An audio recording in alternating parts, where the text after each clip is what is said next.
Ici Raphaël pour la chaîne de l'école de naturopathie appliquée et de médecine non conventionnelle. Alors, dans la dernière vidéo sur les 3 hormones qui vous empêchent de perdre du poids, il y a un point que j'ai volontairement simplifié parce que justement il méritait une vidéo à lui tout seul. Il y a des acides gras polyinsaturés, du zinc, du bon cholestérol... Et il est enfin temps de clarifier cette monstrueuse confusion à l'origine de beaucoup d'incompréhensions. Mouais.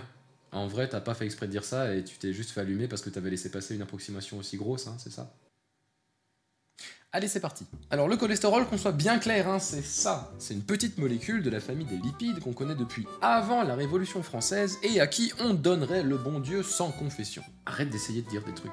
Donc déjà, il n'y a pas de bon ou de mauvais cholestérol, il n'y a qu'une seule molécule de cholestérol et elle sert à plein de trucs dans le corps. Déjà, on le retrouve dans les parois de toutes nos cellules et il sert à réguler leur fluidité. Il les rend plus fluides si elles sont trop rigides et plus rigides si elles sont trop fluides. C'est pas possible. Mais si, c'est possible avec la... Ok, continue.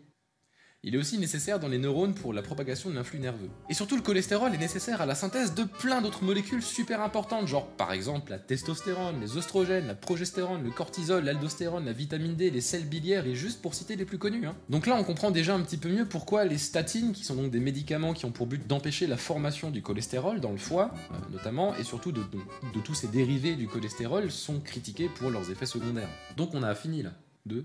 S'il n'y a pas de bon ou de mauvais cholestérol, c'est bon, on a fini la vidéo. Pas tout à fait.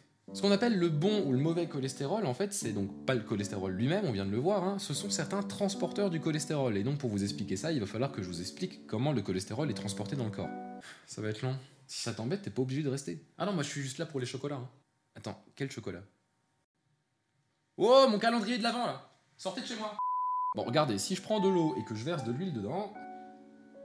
ça se mélange pas, ça flotte à la surface. Or, le sang, c'est de l'eau, et du coup, pour pouvoir transporter des lipides comme le cholestérol, le corps a dû trouver un système ingénieux. Les lipides sont en fait regroupés dans des paquets, des espèces de boules de graisse synthétisées par l'intestin et entourées de protéines, et qui sont assez énormes comparées aux autres composants du sang, et on les appelle des chylomicrons. À tes souhaits. Ces véritables paquebots de graisse en fait vont circuler plusieurs fois, faire plusieurs tours de la circulation sanguine, et en fait ils vont relâcher au fur et à mesure de la graisse et du cholestérol s'ils croisent un organe qui en a besoin. Du coup c'est en fait des boules de graisse qui se vident de leur contenu au fur et à mesure qu'elles parcourent la circulation sanguine. Chaque fois qu'ils vont passer dans le foie, en fait, le foie va les remanier et donc ils vont passer par différents stades. Ils vont commencer donc par le chylomicron, ensuite le VLDL, Very Low Density Lipoprotein, ensuite le IDL, ensuite le LDL, Low Density Lipoprotein, et finalement le HDL, High Density Lipoprotein, lipoprotéine à haute densité. Et en fait, ce sont les LDL qu'on appelle couramment le mauvais cholestérol, parce qu'ils ont tendance du coup à relâcher du cholestérol dans la circulation, qui peut potentiellement se former des plaques sur la paroi des artères, qu'on appelle des plaques d'athérome, qui donnent de l'athérosclérose.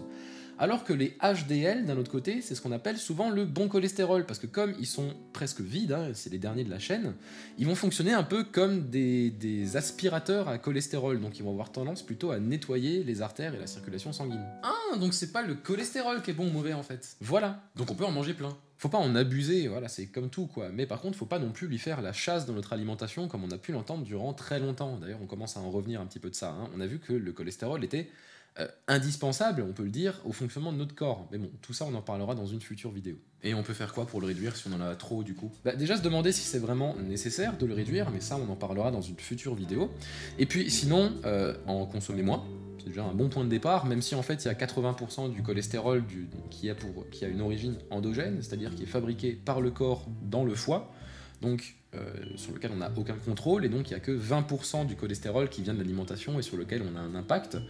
Et puis sinon, il y a une étude qui a démontré que manger des noisettes, des noix, des amandes, donc des oléagineux, avait la capacité de faire baisser les LDL et monter les HDL, ce qui peut sembler un peu contradictoire, mais bon. Donc en garder toujours une petite poignée sur soi. D'accord. Voilà.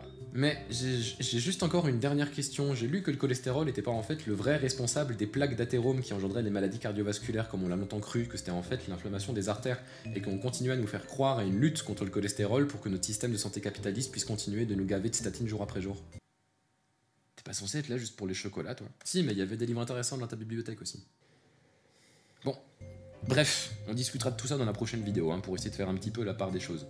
Du coup, n'hésite pas à t'abonner. Mabo quoi? Quant à vous, j'espère que cette vidéo vous a plu et vous a appris quelque chose, même si elle était un petit peu plus théorique que les précédentes, je suis d'accord là-dessus.